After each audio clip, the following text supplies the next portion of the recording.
এমন কোন অঙ্গন নাই যা আমি ছুঁয়ে যাই নাই। আমি বঙ্গবন্ধুর ছোঁয়া পেয়েছি। বঙ্গবন্ধু আমাকে নাম ধরে ডেকেছেন, এই চুপ্পু তুই এদিক আয়। রাষ্ট্রপতি চুপ্পু এবং সেনাপ্রধান জেনারেল ওয়াকার এবার একসঙ্গে হাত মিলালেন শেখ হাসিনাকে আবারও ক্ষমতায় বসাবে।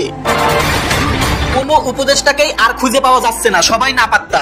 বাংলাদেশ রাষ্ট্রের জন্মের পর থেকে সে দেশের মানুষ বহুবার সেনা অভ্যুত্থানের সাক্ষী থেকেছেন। ব্যাপারটা যেন তাদের গা শোয়া হয়ে গেছে। অনেকে আশঙ্কা করছেন আরেকটা সেনা অভ্যুত্থান বাংলাদেশে সংগঠিত হয়। মাসের 5 তারিখের আগে যারা আমাদের সাথে দুর্ব্যবহার করছে, এখন তারাই বলতেছে না ভাই আপনারাই ঠিক ছিলেন, এখানে অন্যরকম একটা ষড়যন্ত্র হয়েছে। তাহলে তোমরা সেই ষড়যন্ত্রে পা দিলে কেন?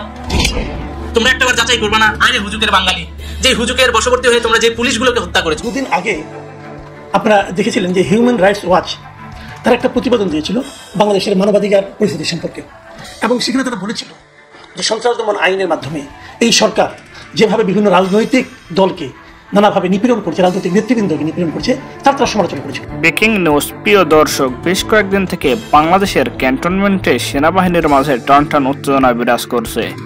কেউ কেউ দাবি করছেন যে কোনো সময় সেনাকো ঘটবে, আবার কেউ কেউ দাবি করছেন সেনা অভ্যুত্থান ঘটবে। তবে এবার ভারতের একজন সাংবাদিক গোপন সূত্রে বেশ কয়েকটি তথ্য তিনি ফাঁস করেছেন। তিনি স্পষ্টভাবেই দাবি করেছেন বাংলাদেশের সেনাবাহিনীর মাঝে সেনা অভ্যুত্থান ঘটবে। যে যে লক্ষণ দেখা গেছে আজকের এই ভিডিওটিতে সেই কারণগুলো তুলে ধরব। প্রিয় দর্শক, অপরদিকে ক্যান্টনমেন্ট থেকে সেনাবাহিনীরা ডক্টর মোহাম্মদ ইউনূসের ছবি সরিয়ে ফেলেছে। প্রিয় দর্শক, তাহলে কি সত্যিই বাংলাদেশে কিছু একটা ঘটতে আছে? আজকের এই ভিডিওটি সম্পূর্ণ দেখলে সকল গোপন তথ্য জানতে পারবেন। তাই যারা সত্যিকারের আওয়ামী লীগকে ভালোবাসেন ভিডিওটিতে একটি লাইক দিবেন এবং কমেন্টে জয় বাংলা লিখে সম্পূর্ণ ভিডিওটি না টেনে দেখতে থাকুন। প্রিয় দর্শক, দুদিন আগে আপনারা দেখেছিলেন যে হিউম্যান রাইটস ওয়াচ তারা একটা প্রতিবেদন দিয়েছিল বাংলাদেশের মানবাধিকার পরিস্থিতি সম্পর্কে, এবং সেখানে তারা বলেছিল যে সন্ত্রাস দমন আইনের মাধ্যমে এই সরকার যেভাবে বিভিন্ন রাজনৈতিক দলকে নানাভাবে নিপীড়ন করছে, রাজনৈতিক নেতৃবৃন্দকে নিপীড়ন করছে, তার সমালোচনা করেছিল। এবং রাজনৈতিক দল যারা নাকি সরকার নিপীড়নের শিকার হচ্ছে বলে হিউম্যান রাইটস ওয়াচ বলেছিল, তাদের মধ্যে মূলত রাজনৈতিক দল হলো আওয়ামী লীগ। আওয়ামী লীগ সম্পর্কে তারা বলেছিল যে আওয়ামী লীগকে স্পেস দেওয়া উচিত। এবং সেই তাদের লেখাটা, তাদের সেই প্রতিবেদনটা শেষ হয়েছিল এভাবে যে হিউম্যান রাইটস ওয়াচের যে এশিয়া অঞ্চলের উপপরিচালক মীনাক্ষী গাঙ্গুলির একটা বক্তব্য দ্বারা, সেই বক্তব্যটা নিয়ে অনেক কথা বলেছেন। আমিও এর আগে কয়েকদিন আগে এটা নিয়ে আলোচনা করেছিলাম, এবং উনি কি বলেছিলেন সেটা আমি বাংলায় অনুবাদ করে বলেছিলাম। সেটা নিয়ে নানা রকম মানে আপনার বিতর্ক ঠিক বলবো না, অনেকে সন্দেহ পোষণ করেছিলেন যে আসলে কি ইংরেজি তিনি তাই বলেছিলেন। তো আমি ওটুকু ইংরেজিটা একটু পড়ে শোনাই আপনাদেরকে। তিনি বলেছিলেন যে the interim government should instead focus on creating conditions for safe and participatory elections. মানে মূল কথা হলো যে অন্তর্বর্তীকালীন সরকারের এই সমস্ত টর্চার পর্চা যেগুলো আছে, এগুলো এই যে এন্টি টেররিজম ল এটসেট্রা, এগুলো না করে বরং তাদের অধিকতর মনোযোগ দেওয়া উচিত কিসে, একটা নিরাপদ ও অংশগ্রহণমূলক নির্বাচনের পরিবেশ তৈরি করার জন্য। মাথায় রাখবেন, পার্টিসিপেটরি ইলেকশন, এই কথা কিন্তু ওনারা বলেছিলেন। এখন পার্টিসিপেটরি ইলেকশন আপনি কিভাবে করবেন? যদি যেই নির্বাচনে আওয়ামী লীগ ইলেকশন করতে পারবে না, এটা এখন মোটামুটি বোঝাই যাচ্ছে তারা আওয়ামী লীগকে নির্বাচন করতে দেবে না, আওয়ামী লীগকে নির্বাচনের বাইরে রাখবে। মানে ব্যালটে পেপার আপনি যখন ভোট দিতে যাবেন সেখানে নৌকা মার্কার কোনো প্রতীক থাকবে না। এবং আজকে দেখলাম যে জাতীয় পার্টির একটা সমাবেশ ছিল, সেটাকেও কিন্তু পুলিশ ভেঙে দিয়েছে। কাজে আমার সন্দেহ হচ্ছে যে লাঙ্গল মার্কাও হয়তো থাকবে না। তো নৌকা মার্কা থাকবে না, লাঙ্গল মার্কা থাকবে না, তারপর আপনি একটা ইতিহাসের সর্বশ্রেষ্ঠ নির্বাচন করে ফেলবেন।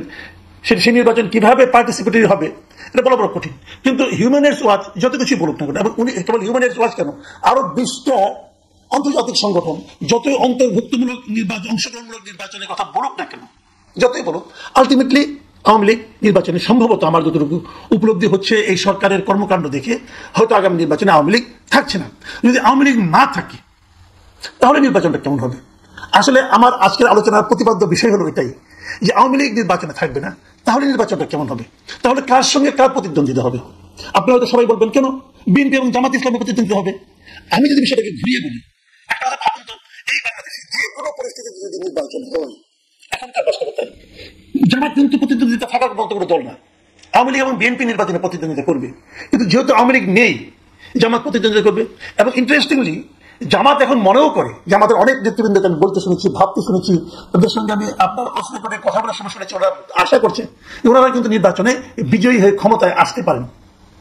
কিসের উপর ভিত্তি করে তারা ক্ষমতায় আসতে চাচ্ছেন? তাদের এই হিসাবটা কি একেবারেই হাস্যকর? তারা কি কল্পনার জগতে আছেন? আমার কিন্তু তা মনে হয় না। তাদের একটা হিসাব আছে। সেই হিসাবটা কি? আমি সেই কথাটাই বলতে চাচ্ছি।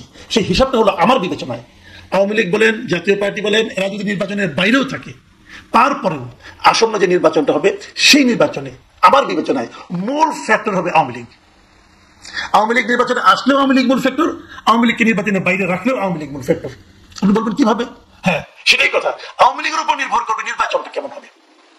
প্রথমত ধরেন যে আওয়ামী লীগ সিদ্ধান্ত নেয় যে আমরা কেউ নির্বাচনে ভোট দিতে যাব না, এই সিদ্ধান্তটা আওয়ামী লীগ নেয়, তাহলে এই নির্বাচনে ভোটের পরিমাণ করবে অনেক কম, এবং এত কম যেটা নাকি আন্তর্জাতিক পর্যায়ে। বাংলাদেশ রাষ্ট্রের জন্মের পর থেকে সে দেশের মানুষ বহুবার সেনা অভ্যুত্থানের সাক্ষী থেকেছেন। ব্যাপারটা যেন তাদের গা শোয়া হয়ে গেছে। এবারও এক সেনা অভ্যুত্থানের গুঞ্জন ক্রমশ বড় হচ্ছে বাংলাদেশ জুড়ে। অনেকেই আশঙ্কা করছেন আর একটা সেনা অভ্যুত্থান বাংলাদেশে সংগঠিত হলেও হয়ে যেতে পারে। অভ্যুত্থান এবং পাল্টা অভ্যুত্থানের কারণে দীর্ঘ সময়ের জন্য বাংলাদেশ নিমজ্জিত ছিল সামরিক শাসনের মধ্যে। উল্লেখযোগ্য বিষয় হলো বাংলাদেশের স্বাধীনতার 50 বছরের মধ্যে 18 বছরই কেটেছে প্রত্যক্ষ সামরিক শাসন এবং সেনাবাহিনীর প্রভাবে। এই সেনা অভ্যুত্থানের মধ্যে 5টি ঘটনা সবচেয়ে সুদূর প্রসারী বলেই মনে করেন সে দেশের বিশ্লেষকরা। উল্লেখ্য, 1975 সালের আগস্টে প্রথম অভ্যুত্থান থেকে 2011 সালের ডিসেম্বরের সর্বশেষ প্রচেষ্টা পর্যন্ত বাংলাদেশ মোট 29টি সামরিক অভ্যুত্থানের সাক্ষী হয়েছে, যা ওই দেশের বহু উত্থান পতন এবং ক্ষমতার পরিবর্তনের সাক্ষী থেকেছে। বাংলাদেশের স্বাধীনতার মাত্র 4 বছরের মাথায় অর্থাৎ 1975 সালে এক ভয়াবহ অভ্যুত্থানের মাধ্যমে বাংলাদেশের প্রতিষ্ঠাতা রাষ্ট্রপতি শেখ মুজিবুর রহমানকে হত্যা করা হয়েছিল।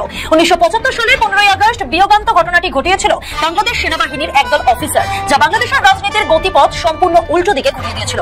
বাংলাদেশের কয়েকজন জুনিয়র সামরিক অফিসাররা বঙ্গবন্ধু শেখ মুজিবুর রহমান সহ তার পরিবারের 9 জন সদস্যকে হত্যা করেন সেই রাতে। অভ্যুত্থানের পর বঙ্গবন্ধু শেখ মুজিবুর রহমানের জায়গায় খন্দকার মোস্তাক আহমেদকে ক্ষমতায় বসানো হয়। অভ্যুত্থানকারীরা আগে থেকেই ঠিক করে রেখেছিলেন। বিএনপির সিনিয়র যুগ্ম মহাসচিব রুহুল কবির রিজভী আবারও জোর দিয়ে বলেছেন যে জাতীয় নির্বাচন ও গণভোট একসঙ্গে করা ছাড়া কোনো উপায় নেই। বুধবার 15 অক্টোবর নয়াপল্টনে সমসাময়িক বিষয় নিয়ে বিফ্রেঙে এ মন্তব্য করেন তিনি। রিজভী আরো বলেন, গণভোট আগে হলে জাতীয় নির্বাচনে বিলম্ব হবে, আর জনগণের নির্বাচিত সরকার দ্রুত না এলে সংকট আরো ঘনীভূত হবে। তিনি মনে করেন, সময়মতো নির্বাচন আয়োজন না করলে দেশের রাজনৈতিক ও সামাজিক স্থিতিশীলতা ঝুঁকিতে পড়তে পারে। এদিকে একই দিনে ঠাকুরগাঁওয়ে বিএনপির মহাসচিব মির্জা ফখরুল ইসলাম আলমগীর গণসংযোগের মাধ্যমে বলেন, আর বিভাজন করবেন না, আর কোনো দাবি তুলে বিভেদ তৈরি করবেন না, গণভোট পিআর নিয়ে আর আন্দোলন করবেন না, নির্বাচনটা হতে দিন, দেশের মানুষ বাঁচুক, দেশের মানুষকে বাঁচাতে তাড়াতাড়ি ভোট দিতে হবে। রিজভী ও ফখরুলের বক্তব্য স্পষ্ট, দেশের স্বার্থে নির্বাচন দ্রুত আয়োজনের গুরুত্ব অপরিসীম। তারা আবারও দাবি করেন, রাজনৈতিক জটিলতা এড়াতে এবং জনগণের নিরাপত্তা ও স্বাভাবিক জীবন নিশ্চিত করতে জাতীয় নির্বাচন ও গণভোট একসঙ্গে আয়োজন করা উচিত।